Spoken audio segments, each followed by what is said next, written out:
안녕하세요. You're listening to 4 from On One podcast. Welcome to 441 podcast. This is episode 10. We have made it to 10 podcasts. Gio, can you believe it? I'm stoked, man. This is so exciting. We released our first podcast only 1 month ago, and we've done 10. So if you haven't listened to them all, go back and listen. You'll see how Gio's getting better with his editing of our sound, and we always bring out interesting topics. Hyukjun, how you enjoyed the last month? Last month was great. I mean, like this little thing we have is growing up, and I feel so like being a father. My little baby is growing up. Oh, Soon you're going to be so grandpa. awesome. When you start showing people around Seoul, you're going to be grandpa. Grandpa Hyukjun. I will be the wise grandpa who knows everything and teach you everything in Korea. Very And knowledgeable. Gio, do you want to go through how did we go in our first month? Let's let people behind the scenes. Yeah, so I'm more of a stats kind of guy. So we have well over 300 downloads. Woohoo. We've hit 7 countries, and we have 13 subscribers on our YouTube channel. Yeah, I think that's Not too shabby. Those 300, I looked up an average, and our goal was for 140 downloads in the first month, and we doubled it. So that was pretty Yeah. good. We want to thank everyone for listening. A lot of our demographics from Korea, Australia, USA, and I think we got some Germany. Yeah, we got UK. Germany, India, Peru, and Argentina. So that's awesome. Thank you so much for listening. It's been awesome. Hyukjun, we just released we're a bit behind on YouTube with our podcast. We're just sort of making sure we do them pretty good. We released episode number 5, and it's you walking around Seoul. Do you want to explain what you did that day?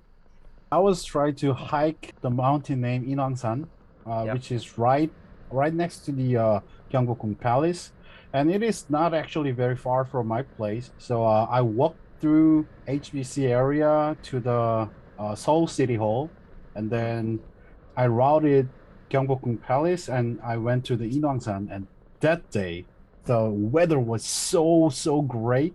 Yeah, it looks When beautiful. when I came up top on that mountain, oh man, I should have brought you guys today. It was a breathtaking view, that's for sure. Yeah, Gorgeous. so look at episode 5. It's just around the city, the palace. You can see I did all the little titles of places and some info. It's a great podcast too. It's about our bucket list and traveling, so it suited it well. But number 6, definitely look out for that one. Please subscribe. The view is amazing for podcast number 6. We'll have Hyukjun hiking up the top of the mountain. I want to do that hike this weekend. If I can do it with my arm, I want to do it that weekend. It looks amazing. Boys, so going on this theme, we thought we were going to do some day trips. We're all based near Seoul, so a lot of these day trips might be around Seoul, but we're going to try to get a bit more experimental with that as well. Gio has a car, so he drives around a lot more, so he can do some family trips and road trips. Me, I only use public transport and buses and trains. And Hyukjun, what about you, buddy? How do you get around these days? I used to have a company car, but don't have a car now. You used to so I bike just ride too, yeah? Not bike ride, like motorcycle, yeah? Yeah, that's true, but it's kind of like known secret to everyone around me. Cut that. Nah, it's all right. nah, just joking. Only for my mom. Oh, Yeah. Gio, do you want to start us off? What's number 1? What's a great day trip, whether in the car or what do you got for us? so when the weather's nice and beautiful, my family and I like to ride out to Nami Island. I'm pretty sure we've talked about this in previous episodes, especially when I talked about having like staycations. Nami Island is only about maybe an hour, just over an hour and a half from Ilsan. And it's actually located in Gyeopyeong, right along this river. It's actually like a moon-shaped island, and it's pretty famous for its attractions. They have actually filmed a couple of movies and K-dramas there, probably about 2 decades ago. A lot of tourists flock the place. There actually is a little resort on the island that my family and I stayed at. And it's just wonderful because at night, it's like super quiet. You can just walk the island all around, all to yourself. They have a bunch of nature, a couple wild animals, deer and peacocks and such. And in the morning, when everybody's still sleeping, maybe during sunrise, we like to go for a nice walk around the island and kind of just have our masks off and breathe in the fresh air. And it's just a breathtaking view, just completely serene and quiet, especially for families. Yeah, like I haven't been, but as someone that doesn't have a car, there's a lot of these tour groups that I've mentioned in previous podcasts. A lot of them do day trips out to Nami Island. There is a bit of public transport, but you want to get out there quite early, I believe. So enjoy the day. And I believe Nami Island's great for seeing the different seasons. Yeah, like autumn looks and fall looks beautiful, winter, summer. Yeah. Yeah, every time I went, it was always during the summertime. But I've seen photos of other places, and they're just gorgeous, like you said. The falls and the winter seasons are probably one of the better seasons to go. And there's accommodation out there. Do you stay there overnight? Do you? I've only just did it the once last summer. A couple years before, I would just go take the ferry over, take a couple photos, just leave. Because on the outside of the island surrounding it, again, they have a bunch of attractions. They have like bungee jumping. They actually have like a zip line like to the actual island itself if you want to do that. A bunch of cafes, seafood restaurants. Everything's near the area.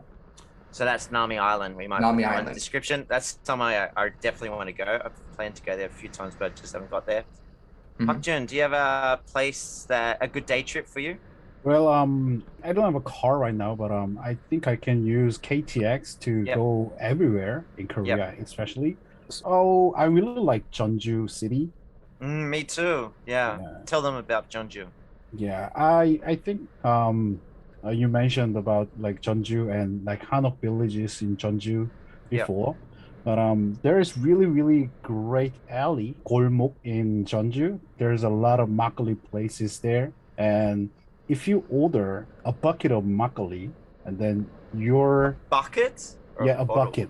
A bucket. Wow. Wow. Yeah, it's a bucket of makgeolli. It's like 3 bottles. Whoa! Oh my God! Can't threaten me with a good time. So they will bring the pot. Yeah. So 3 bottles inside that pot, then we can share that. And one really great thing is that you are not going to order a single food there. Why? Because the like basic anju or banchan, the side dishes, 30 or 40 dishes will come along with that bucket. Oh wow! So they keep you fed, keep you drinking. Yeah. That's cool. Yeah, I totally recommend Jeonju. Like I used to live in Daejeon, so Jeonju is one of the major cities south of Daejeon. I think it was only 40 minutes on the KTX from Daejeon. Yeah. From Seoul, how far would Jeonju be? I think on it's KTX? around like 1.5 hours. Yeah, totally recommend this trip. Even we said you can do it in a day trip. You can spend probably half a day in the Hanok village and do all this other stuff. But I recommend get a Hanok house and stay the night. Especially you got a girlfriend or something. It's very romantic and stay the night there. Yeah. My first one is in my town. I live just before Namyang. It's called Gwangmyeong, and it's Gwangmyeong Cave. And I had quick research to see how long it would take from Seoul Station. Public transport, it would take between 50 minutes and 1 hour. This cave is in Gwangmyeong. You would have to catch train and then bus, and it's just a massive cave in the mountain. They've sort of turned it into an amusement park. They used to mine minerals out of it. Can't remember what type of minerals they mined, but they turned it into a bit of an amusement park. Still very well done, very interesting. You could go there any season. If it's raining, it's great because it's sheltered. It can be a bit chilly. I think I went there in July and August because the cave is very one temperature. Like what's that called? Like stable temperature. That in winter might be a little bit more chillier down there. But so take a jacket maybe in winter or spring or fall. But yeah, totally recommend that. They've even got like a little haunted section where you pay like $1 or something and they try to scare the crap out of you. Yeah, it's really cool. That's cute. And I think when we went, there was a wine section, but they had that shut down because of Corona. But totally recommend it for a bit of a day trip. There's a lot of information there. So if you're Korean, if you haven't gone, most of it's in Korean. So as a foreigner, I couldn't quite understand all, but I got the gist of it. Yeah, it's really good. I recommend this one. Nice. Gio, number 2, have you got another one? Yes, this one is west of where I live. It's in the city of Paju or the Gimpo area. It's called Taesan Family Park. And this is actually maybe about 30-40 minutes from us, driving, of course. And it's just like a little park area. It's got little like a couple playgrounds, sandboxes, kind of like different themed places. A big lawn for many families to like play games, catch balls, play soccer, you name it. They have like these little, not stations, but like those little like wooden boarded areas where people kind of sit on, either have like picnics or the halmoni's, harapajis will just like pass out on. So it's like a little park there. And heading further up the trail, they have like this little creek and little tiny mini waterfalls that kind of head down towards the family park. But there are a bunch of like little mini campsites. You see a lot of people like setting up camps there, especially during the summertime, just for like the shade. And they'll have like little picnics on the inside, or they'll read books and kind of just relax. And it's just a whole bunch of fun outdoor experience, catching bugs or just kind of just soaking in the sun, having like water gun fights.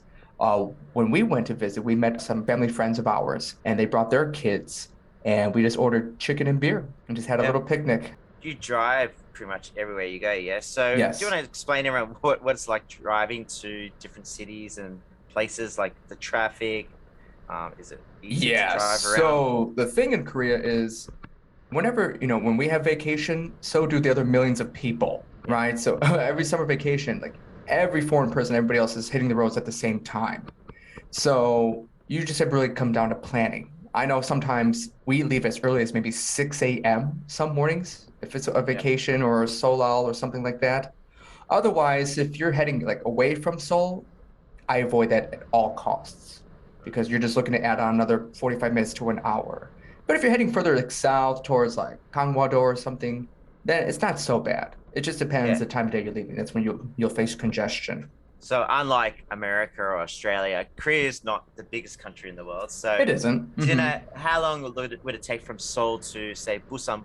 Seoul's like the northwest side. Yes. Seoul's the southeast side, so it's probably opposite side of the country. Do you know how long that would take to drive? Maybe. Yeah, I've done it before. It took us about maybe 6-7 hours. 6-7 hours. Yeah. I think about 6-7 hours. That's a good run. That time we actually left in the middle of the night, and it was probably maybe about 5 hours, probably on average. Yes. So that's probably one of the longest drives you can do. But what about Gangwon? How long does it take you to drive to Sokcho, Gangwon area? That's from Seoul, west side, and east side of Korea. How long would that take you? So that took us about, I want to say 3 to 4 hours. But then again, we left early that morning during our summer vacation. Still durable in a day, but probably more a weekend thing. We always try to leave on a weekday. Never on a weekend. If I know I'm going to leave on a weekend, I will leave Saturday instead of Sunday just to beat the rush. Yeah. That's cool. I do have my driver's license. We'll talk about that maybe another way, how to get your driver's license. But I haven't bothered to get a car yet. Sokcho's on the east coast, but there are some beaches on the west coast. They're not as beautiful as the east coast beaches, but Incheon has some beaches called Eurwangni Beach and Wangsan Beach, and there are a few others out there. I did a quick look. 2 hours can get you to these beaches. If you're willing to pay a bit of money for a taxi, you can get there way faster. On the island where the airport is, the buses aren't as regular, like maybe one every hour, so you could be unlucky. But if you're willing to dish out a bit of money for a taxi, you could get there probably within an hour. Again, they're not the greatest beaches, but if you want to just have a swim, feel some sand. When I went there this year, I was the only foreigner, and everyone's wearing masks in the ocean. And unfortunately, we went there when the tide was really pushed out, and I've never seen the tide so far out. So we had to walk out a bit to have a bit of swim. But when the tide came back in, it actually looked really nice. It looked really good. Not so muddy, not so rocky. And the Eurwangni Beach, I think that's the more popular one, the more common. I can see this place rocking when there's no more coronavirus, like all the bars and restaurants on the beach. And we went there actually for Korea Independence Day, I think it was. So there was people releasing fireworks and stuff like that. So I could see this place being a great place when party is back. Eurwangni Beach is very famous for like young guys go out there and then meet everybody and then mingle around. Yeah, that's the great place to see new people. Nice. What about you, Hyukjun? Have you got another one? Well, I'm gonna promote my hometown, Daegu. Nice. Woohoo! Yeah. Well, Daegu is very hot. If you traveling in winter time, then Daegu is probably not that chilly place to go around and look around. One really unique thing in Daegu is Kim Gwang-Seok Street. He's a beloved singer. He passed away like 20 years ago. Yeah, I think I did a lot of Korean people and some like Americans love this person, and especially he wrote some songs with poem-like lyrics.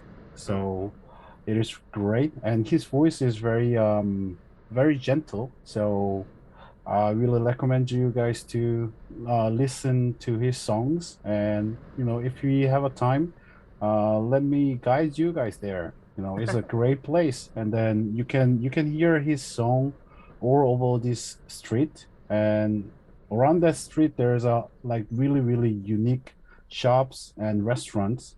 It's a great place to have a guy date. And if you go by KTX, it's a bit like halfway. So if you don't want to do the KTX all the way to Busan, or especially the slower train, you could stop at Daejeon, my old city, or Daegu, and do a bit of an overnight there and break it up a bit if you want to, if you have the time.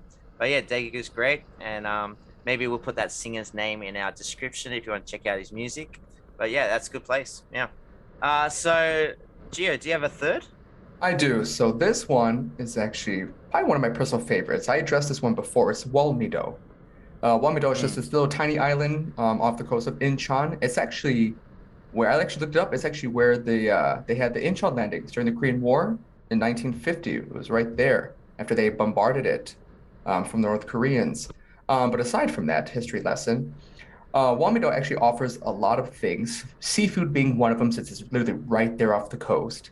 Right next to it, I know I addressed going to Chinatown before, but what I didn't know that was that not only was the only kind of official Chinatown, it was established in 1884, and it has some buildings that are still kind of preserved to this day. They have like a Chinese theater, like a performance arts center, and then right next to Chinatown is actually what they refer to as Japantown. So they're kind of like right next to each other. So there's like this Really? little, there's this little not a corridor, but there's this little pathway where you see these like set of stairs. So if you're looking directly at them, on the left-hand side is all of the Chinatown. So you can see like all like the structures, just the complete differences. And on the right is Japantown, and it's just completely different. So it's like walking from like modern day. Have you been to Japan before?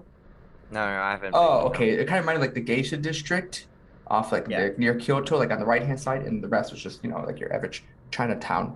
But it's a very fun place to check out. Very good place. It has like souvenirs, stores to take your family. So we'll definitely be hitting that up probably at maybe the end of this month. I'll probably take my girls there. That sounds good. great. I want to try that one too, actually. You guys bring up good ideas. I want to do these. Hyukjun, have you got your last one, third one? Especially in the winter time, I really like to go to the hot springs. Right, yeah, cool. Yeah. Well, it's a little bit different from like Australia or American hot spring. It's not like outside in the nature, but if you drilled in and then you found out the hot springs, then in Korea we make a like resort or hotel to enjoy this hot springs. So there's a really great place near in Cheonan, which will take 40 minutes with KTX. There's a place named Dongho Oncheon, Dongho Hot Springs. It is one of the 4 major hot springs in entire Asia, and the water quality is very great. It has this great variety of hot springs, so you can enjoy everything. So Daegu is kind of like Oncheon complex. So if you find one, I as far as I know, there's 2 different hotels that has like individual small hot spring in your hotel room, so you can enjoy it. And even though you're not staying in the hotel, you can rent a room like 4 to 8 hours. So you can go to this hot spring and then enjoy your day and then come back to Seoul. Nice. It's great. That's nice that they do that, because sometimes that's all you need. You don't need to be, a whole day for that. Yeah, I would like a place like that just for a few hours, just to rest. And how much would a few hours cost? Like 3 to 5 man. So 30 to 50. like Wow. 30 to 50 US dollars. So it's not that ripping off your wallet Still or something. Cool. Yeah. That's cool. I haven't tried that one either. I got to try that one. And my last one, I actually put one of our podcasts on YouTube, is the Suwon Fortress, or Hwasong Fortress. Don't know if I pronounced the second one right, but the fortress in Suwon. Again, you could get there maybe by an hour from Seoul Station, so it's down south in Suwon, and it is a great fortress. It's huge. Like I put how far it was on the YouTube channel, but maybe 4 or 5 kilometers to the perimeter. So what you can do, where the bus drops you off, start walking, take a coffee, and then halfway or a bit past halfway is the old town, and that's where it's a great place to have some lunch and to see the markets and do some shopping. I think there's also a temple down there as well, and then definitely go up to the peak of the mountain where the wall is, to get a good view of the city and the fortress. But totally recommend this trip. It's a good day trip for sure. You can do it in the day for sure. And yeah, anything else, boys? No, I mean we've hit them all. If I could just briefly just talk about Sokcho since we brought up Gangneung. We Yeah. went here last summer for summer vacation. It's probably one of my favorite destinations. It's got Soraksan. Again, I just want to address, I'm not a nature guy. Like, I don't mind camping. I just won't go out of my way to do it. But Soraksan National Park is probably one of the most beautiful places I've ever visited. As far as like mountain ranges, I haven't been to many, but that's the one I keep going back to because of its stunning views. And I love taking that little lift all the way up there because there's no way in hell my ass is going to hike all the way up there on foot. But not only that, they have this gorgeous Buddhist temple right at the base of the mountain as well, with this towering Buddha statue that I make sure to pay homage to every single time that I go. Just near there, they also have in Sokcho itself, if you don't want to be a beach bum all day, there's this little community called Abaimal, if I'm pronouncing that correctly. And from what I understand is that I don't know if it derives from like North Korea or it's like a North Korean community, like their food and I don't know, but they offer like sorts of food. So they have like this abaimal sundae, and it's my favorite. It's like my favorite little treat when I go, and they have like this great big famous like seafood market that we like to visit and just get completely lost in. It kind of reminded me when we went to that market just a few weeks ago. Yeah. That kind of atmosphere. So definitely my go-to during summer and fall vacations. Yeah, like if you like seafood, Korea's really great to come for seafood.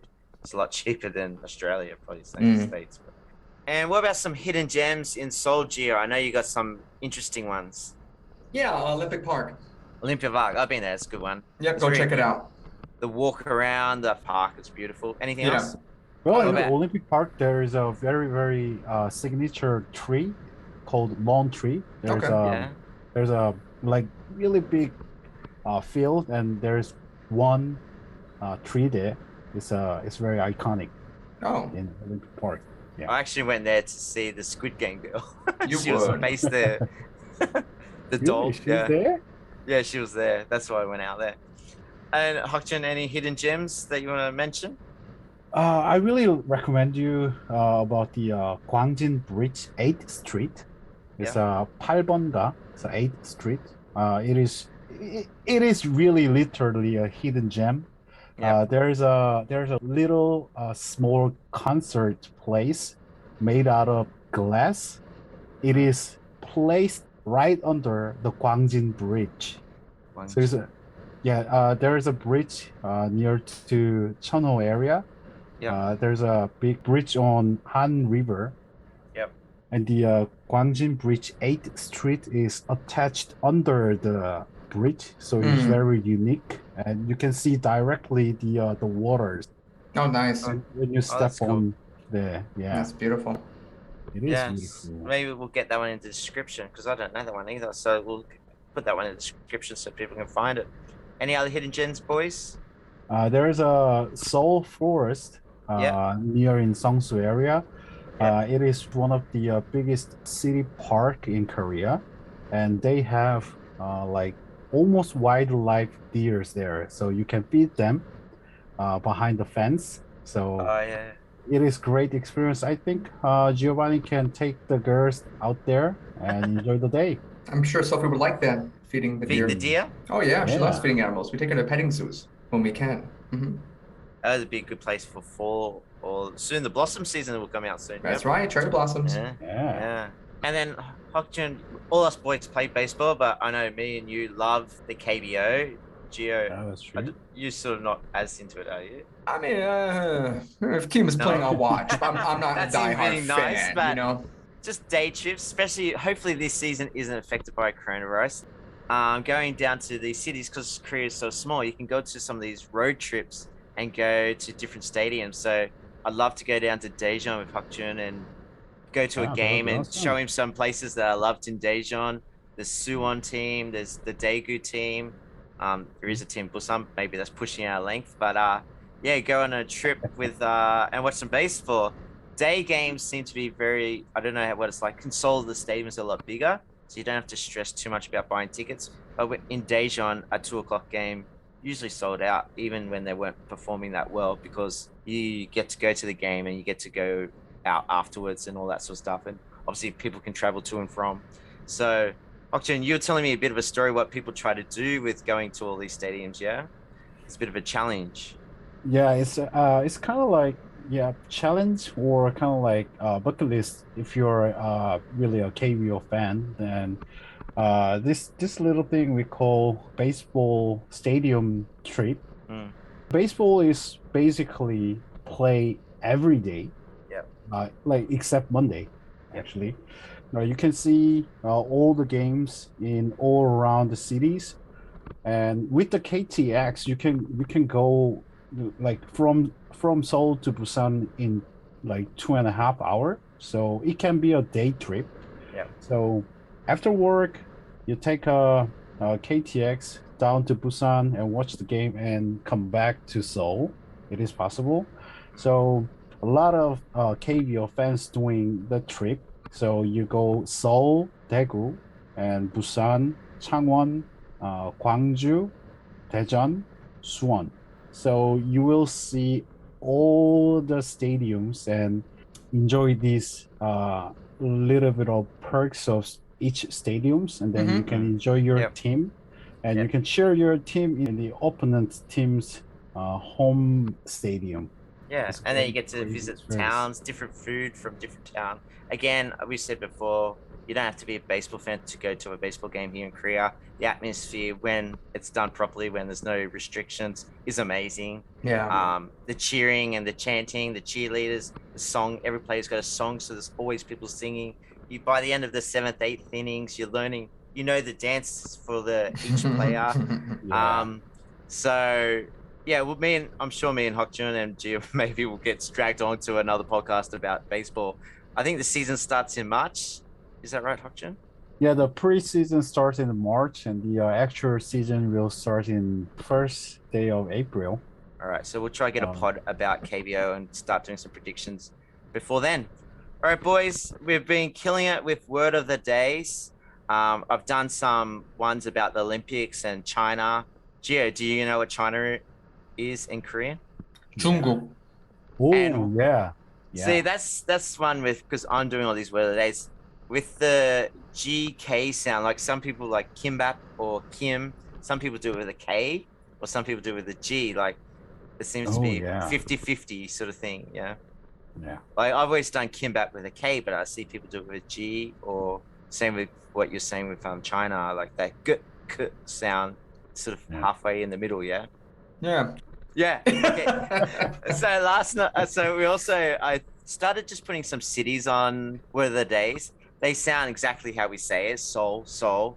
But it's important to start reading some of these cities because some of the buses, the trains are pretty good with English, but the buses don't show you the English. So you need to know what it looks like to make sure you go on the right bus, the intercity buses. Yeah. I'm sure if you ask, they can show you the right way, but it's pretty good to learn Seoul in Korean. So have a look at that on Word of the Day. I'm sure we might do Daegu, Busan, the major cities. So keep an eye out for that. Any other words we should learn, Hyukjun, to do with traveling? What's travel in Korean? Travel in Korea is 여행. Yoheng. Yeah. What about 여행. road trip? I want to go on a road trip with you boys. What's road trip? It will go like 자동차 여행. 자동차 여행. Yeah, it's a car trip. It's a road trip. It's a, like driving car and see around, right? So it's a 자동차 여행. Maybe I'll have to hire a car because G is going to be busy soon. So I'll have to hire a car. I won't have any space in the back seat. They're filling up quickly with car seats. So maybe I'll have to learn how to drive. How to drive, but to hire a car. I don't think I'm going to buy a car, but hire a car. So we'll see what happens. Gia, anything else to say with all our socials and stuff? Well, gosh, now that we got our website back, I don't know if we were in a timeout or anything, but if you were experiencing some technical difficulties, we apologize. It's all solved. So if you're able to access it, I actually added a couple photos of us and our beautiful faces, so you can match our voices with our face anytime you want. And then other than that, our Instagram is still running, and we are updating YouTube on a weekly basis. Yeah. So yeah, this is just our first month. Thank you for listening. We're always trying to improve. Like, we are broadcasting from 3 different locations, so we haven't worked out how to fix the transformer voice sometimes, but we're working on it. But even with Korean internet, we can't solve that one yet. But boys, it's been a pleasure. Please go out and travel when you can. Please go explore Korea. Hyukjun, what should we do? We should hire a car Yeah. and let's drive. How you can drive. Yeah. Let's see how you can drive. It's on the wrong side of the road, yeah? Yeah, so Oh, whatever. yeah, you will go some wrong ways. Everyone, like, I know Gia does it, and everyone that I've been in a car with from baseball, everyone drives with the Google Maps, or not Google Maps, Navia Maps, or Neighbor. Here we go again. Neighbor Maps and Kakao, whatever, because you get lost very easy. Well, how would you rate me as a driver here? Do I lose my cool? No, I'm okay. You do say some naughty words sometimes. It's called road rage. How do you say road rage? Hyukjun, how do you say that? Oh, well, we don't have like actual word for road. Oh, okay. Honk, honk. Yeah. All right, boys, it's been a pleasure. Number 10. Can we make it to number 20? Here's to 10 more, sure. boys. Here's to 10 more. All right, thank you. Thanks for And listening. see you next time. See you next time. Goodbye.